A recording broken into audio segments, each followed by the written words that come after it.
I feel like there's something wrong with Mega Man's GPS.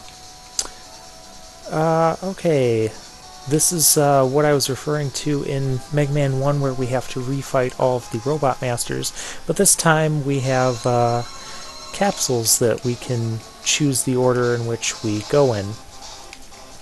And you'll see there, against Heatman, you can dodge his initial attack with a short hop. And the Mega Buster does just fine against him. Sometimes he doesn't give us enough time to get out of the way, but you just want to shoot him and then run as far as you can until he charges at you there. While he has his heat surrounding him, he can't be damaged. So just damage him when he doesn't have the heat around him. Next up is Bubble Man, and let's defeat him quickly.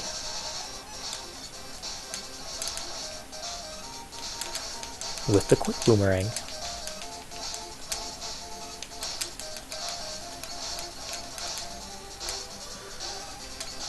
Bubble Man isn't impossible to dodge, but I find him to be more difficult to dodge than what it's really worth. I like to go in a somewhat random order when fighting these bosses. This is Crash Man. Let's establish some air dominance against him. And you'll see it only takes 3 hits with the air shooter. Sometimes you can get him in 1 or 2 if you get multiple hits off of it. But anyways, like I was saying, I like to go in a somewhat random order for these, because ever since I was in college, my roommate, when he watched me play a Mega Man game, he would watch this part and he'd always get annoyed because I'd go in a random order instead of just going one teleporter next to the other one next to the other, and that always bothered him. So now I intentionally go to the teleporters in a random order. And this is Airman again. He's just as challenging as he was. Now he's weak to the Leaf Shield, which is odd because the air shooter did fairly well against Woodman himself. And so they kind of got that a little bit backwards. The weapon weaknesses are a little bit funky in Mega Man 2. And Metal Man goes down even quicker this time. Each of the Robot Masters, when they die this time, they leave you a large weapon energy, which is very nice. And, well, let's use the Atomic Fire. I haven't shown off this weapon. You can charge it up to 3 stages. There's a mid-charge, and a full charge, and a no-charge. But as you can see, it uses a ton of energy when you have it fully charged. And so that's why I tend to not use it that much. Now, let's see who's got the better quick power. I find this silly. The Quick Boomerang doesn't do any damage, but it just freezes Quick Man there. Not very useful for defeating him, but silly nonetheless. His weakness is the Time Stopper, and he can still damage you if you run into him or his projectiles. Time Stopper just stops time, it does not stop damage. And now this new capsule appeared, and it is the Dr. Wily machine. Normally this first part here would be a really good spot to use the metal blades, but this is still a metal bladeless run, so we're not going to do that. Instead, the Mega Buster will work fine. Dodging works fine too. I like dodging. It helps you avoid damage. The second part is pretty weak to the Quick Boomerangs. I'm going to go ahead and use an energy tank here. Now, I always have a hard time dodging these attacks by this Wily machine. I don't know what it is. So I just tend to give up and just plow through it. It doesn't look like it should have hit me there, but it did anyways. And Wily takes off, and we fall through the floor. So, surprise, surprise, it looked like the skull marker there was going to be the last stage, but there's a second hidden one. So now we're underground, and we're going to fall.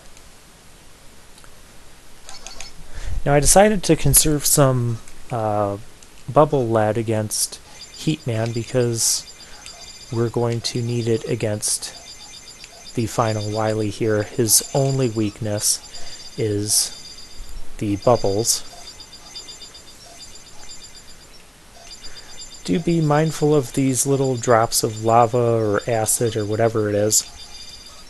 They're not difficult to dodge, but they can do a ton of damage if you're careless.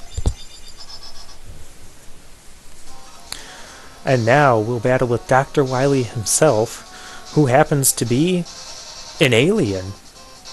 He's an alien. Well, there you have it. So Alien Wily here is only weak to the bubble lead, and I don't know why that would make sense. Quite frankly, at this point, I've given up trying to rationalize some of the boss weaknesses. You have air beats wood, wood beats air, lots of silly things. So he's not terribly difficult to dodge. He has a nice little figure 8 pattern to him. Just watch where he's firing, and when he comes down to make his little pattern there, you swoop. So apparently Ancient Aliens was right. Aliens do exist. Wait, that was a hologram. Nope, they're wrong.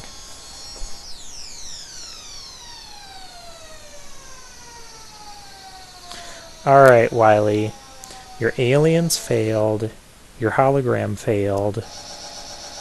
All of this just because your front lawn got out of control in the last game. But quite frankly, your lawn seemed fine and trim in this castle. So I'm not sure what your problem is. But that is the end of Mega Man 2. Now we'll enjoy the ending sequence here. It's a nice little walk by this town. Don't know what this town is or where it is. But you can see Mega Man changing color with the seasons. It's kind of a nice touch. The music is a little somber here, but overall nice. Now, Mega Man 2, as I mentioned earlier, it's not my favorite of the Mega Man games. In fact, I'm not sure if I made a top 10 list of my favorite Mega Man games that Mega Man 2 would even be on it. But that's not saying that it's a bad Mega Man game. It just has certain things about it that I don't really like from a design standpoint. The Wily bosses being really quick to kill. They don't have an invincibility frame, so you can just keep spamming a special weapon against them and kill them in no time, like the Guts tank, which died before it even showed us all of its attacks. And you have many of the Robot Masters are weak to multiple weapons, like Woodman, Bubble Man is weak to several weapons, and Flashman and several others. But it kind of breaks the traditional rock, paper, scissors, with straight up rock, paper, scissors model that Mega Man 1 established. And I don't like that. That's something I don't like about Mega Man 2. It breaks the formula there. But other than that, Mega Man 2 is a great game. It's got some great music to it, and it's a fairly easy game overall, especially if you're just getting started in the Mega Man franchise. I would highly recommend you start with Mega Man 2. Most of the stages are fairly easy, except for, Quick Man's. And maybe Heat Man if you go to him before you have special weapons or utilities. Other than that, the stages aren't too bad, and it's a great overall game.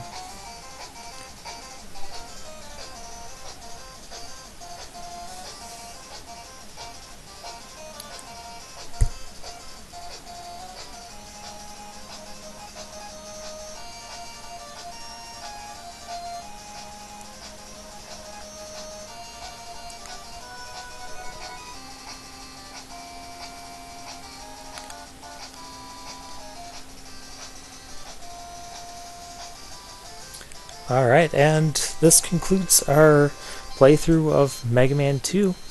Good night, everyone. This is Late Night Mega, signing off.